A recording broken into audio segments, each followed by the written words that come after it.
Okay, Tina, business and branding is up next, where you and I sit back and talk about business and branding. And it looks like today we're going to talk about the boundaries of saying no in business and branding. And I just don't want, before we get into this, I want to just call you out and congratulate you for what you said, because I loved your personal brand bite and it drove some conversation earlier. So many people wake up thinking that, oh yeah, I got to get my logo done. I got to get this done, get that done. It's not your brand. Nobody cares. All right. So I love that you called that out. And I loved, Quillen's comments and some people's comments, because sometimes we need to be reminded of that. And but I'll also say sometimes when we're stuck, I'm going to give permission to this, Christina. Sometimes when we're stuck getting started, just taking a day to do that is a helpful thing. It is. Take a day. Don't pay somebody $2,500. Yes. I say that with love, because Yes. I've been there, spent the money. And it's not to say the work is not valuable. The work is incredibly valuable. It's at the right time though. And what I think gets confused is that is the representation of what brand is. That's what a lot of people know brand to be. Yes. So they think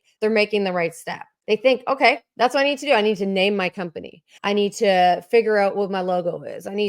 What font am I going to use? Nobody the fuck font you're using. Nobody cares what the fuck font you're using. They don't, because you can have the most beautiful, beautiful brand. And if it says nothing, if there's nothing deep that resonates with your audience about it, nobody will give a shit. I almost seem like we need to create a segment of the show or do a series of shows, Christina, which is teaching people that, this is going to sound condescending, what a brand is. And a brand is not a logo. A brand is not your font. A brand is actually something that goes underneath all of that. And it's actually not really tangible. What does it mean? What does it say? How does it make people feel? What's the resonance that it has with folks? Yes. So let's continue. Let's continue to talk about the importance of boundaries and saying no. Because as a nation, in less than 10 days, we're going into November, the month of no, a month where we are inviting you to say no so that you can say yes to something you really want to achieve. Because before December is going to be here, before December 31st is going to be here, and before you're going to be inundated with these concepts of, oh, it's New Year's resolutions, I got to do something. I got to do something. No, just don't. Pause now, look at November and say, okay, I got to stop doing something so I can really hit a big goal. So today we're going to talk about why boundaries matter and saying no in business and branding. Number one, why boundaries matter. Preserves mental energy, focusing on the high impact opportunities. Christina, let's talk about this. So boundaries are hard, and they've been really hard for me. I think they're hard for a lot of entrepreneurs, because a lot of entrepreneurs are really high performers, and we didn't get to where we are deciding to start a company by not doing a lot of shit. I have said oftentimes, I'm much better when I have a lot of shit on my plate. Like, for whatever reason, when I have too much time to do something, I just fucking put it off and put it off and put it off. So I like taking things on. It helps me to organize things, and it keeps me excited and engaged. What happens though is I take on too much. Yes. And ultimately, when you're taking on too much as a business owner, it's so easy for us to start saying no to all the other things in our lives that we really need to do, or start saying no to opportunities that might be the right thing that you should be doing. If you don't have a clear idea on the direction that you're going, and that's to me the first step about boundaries, it's not just saying no, it's saying, okay, where do I want to be? What do I want to do? Where do I want to focus on? If you can articulate what that is, then everything you do should ladder back to that for a period of time. So that's where you need to start from my end. Where do you start? It's taken me some time to learn where to start, because I have been one who's always said yes my whole life, Christina. Yes, that's because I was taught as an entrepreneur, you always say yes because you're always saying to yourself, that person's a potential customer, so you got to say yes. Possible opportunity. Oh my God. Everything's an opportunity. Yes. So I've had to learn, Christina, and it took me till probably my late 30s and 40s. Oh, wait a minute. It's powerful saying no. It's actually powerful to say no so I can say yes to things that are important. Very difficult to do. And it's been a skill that I've had to learn how to do. And I will say that the biggest thing for me, Christina, was learning how to say no so that I could say yes to the big things, but not be worried about the fear of missing out, the FOMO, by saying no to something. And I think that's something that perpetuates on a lot of us entrepreneurs. Yeah. And I think that's why it's so important to establish those foundations of why you want to set up these boundaries and why you want to say no to things, because otherwise it gets too sexy. Like, the possible opportunity gets too sexy. You're excited about this. Let's reframe boundaries, because I think people listening to us think of boundaries as a bad thing. And I bring it up because I've spent my time going through a psychologist through my years of growing up as a human being, learning what boundaries were as a partner, as a spouse, as a father, and as an entrepreneur. When people hear boundaries, they think immediately of restrictions. I know I've gotten to know you. When I say boundaries to you, you go, oh, you become rigid because it's saying you can't do something. Mm-hmm. Let's reframe that, Christina. Let's reframe boundaries and turn it into an opportunity instead of a negative. How would you address that?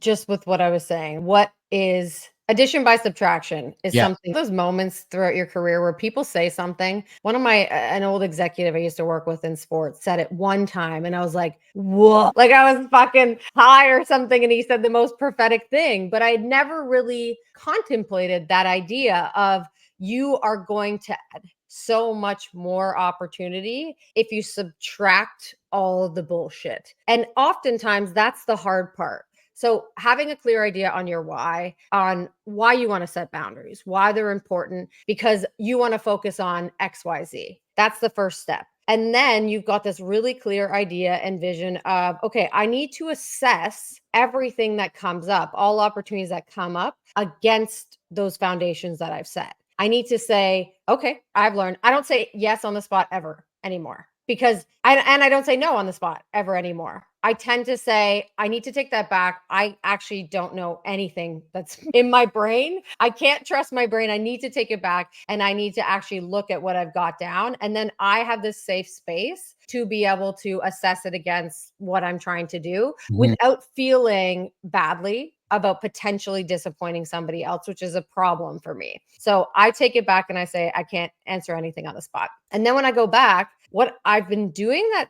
seems to have people responding pretty well is being really honest and saying, hey, I got to say no to this. And the reason I got to say no to this is because I'm trying to hold myself accountable to saying no to anything that lives outside of the boundaries that I've set for myself. It's not to say what you're doing isn't valuable. I really love what you're doing and I would love to support it. I simply can't do that right now because I need to focus on where I'm focusing. And the response people get is like a lot of fucking respect. Nobody's upset. Everyone's, you know what? Congrats. Well done. That's awesome. Because most people need to do the same things themselves. I'm glad you said that. And I think this is a great way for us to wrap the segment up, Christina, because most of us humans are unable to do what you just said. So when we do it in front of somebody, it's like you're shining the mirror at somebody going, oh, fuck, you did it because I can't do it, which is saying it is hard. So when you get in front of another human and then offer up your boundaries, they're like, oh, like slow clap. That's it is. It's immediate respect. It took me too long in life to learn that. So again, if I can offer up nuggets to nation, like our audience, those 25 to 54-year-olds, I'm the old guy here. If I can offer something to you, just tell somebody else to say, I don't know the answer. Or just say to somebody, you know what? I'm figuring out my boundaries. I got to say no to you right now before I figure it out. And I'm going to tell you that person on the other side of the conversation is going to go, holy smokes, man. Good for you for having the courage to put a boundary up. It's true.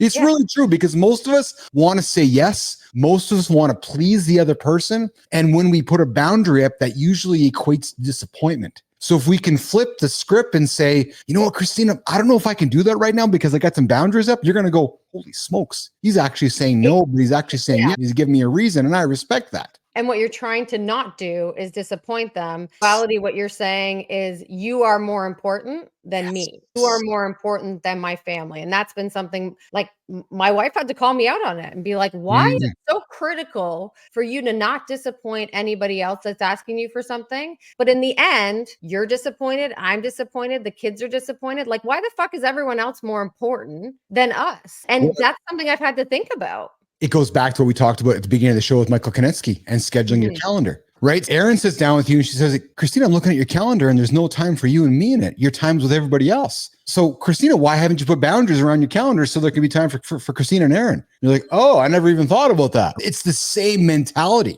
Boundaries to protect yourself so that you can protect those around you that are important. And don't do it. I promise you, if you don't do it ahead of time, you'll never do it on the spot. Possible tasks. So you have to have that ahead of time. You have to build those things into your calendar or whatever your process is for managing your time. If you don't do it and you wait to give that response in the moment, you're never going to do it because everything seems really fucking important in the moment. Everything seems like the biggest deal or the biggest opportunity. And in reality, it's just not. It's true. It's true. So Nation, I'm going to invite you as we're wrapping up our conversation today with no month around the corner. I'm going to invite you to consider today to say no to something. Whether you're hearing this right now live at 10 o'clock Eastern time, or whether you're hearing it throughout the day and you're going, I don't want to do that right now, then don't do it. Say no to something so you can say yes to something later. Don't be afraid to set a boundary, and don't look at a boundary as a negative. Look at a boundary as a plan. Look at a boundary as a roadmap. Look at a boundary as a value. That's how I would invite you to look at it. Christina, great show today.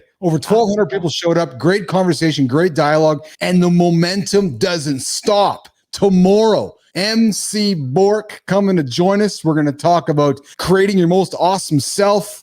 Big conversation. Rich Ingram's going to join us tomorrow as well. So I'm looking forward to tomorrow's show. And of course, we got a full week of shows all week as well. So Flinner, let's go have a great day today. Nation, go and get after the day today. Felix, I know you're tuning in. We're going to rock and roll after this. And Jimmy, I appreciate all your help, but Jimmy today as well. And Nation, you guys go get a good one. Random Rick, I appreciate you joining us. And I promise to address you tomorrow. If you haven't subscribed to the channel, please subscribe to it. Like the channel. Tell your friends about it. We go live every single day, 8 o'clock Eastern time, right here on YouTube, X, and LinkedIn. And I got my hand motions everywhere. I'm excited today. Good time. Thanks for joining up. Fit Presenter, thanks for joining up. Always respect and love having you in the show here, Mike, and boss, and so forth. So Tina, have a good one. Jimmy, have a good one. We'll talk to you guys a little later, all right? Ciao. See you guys.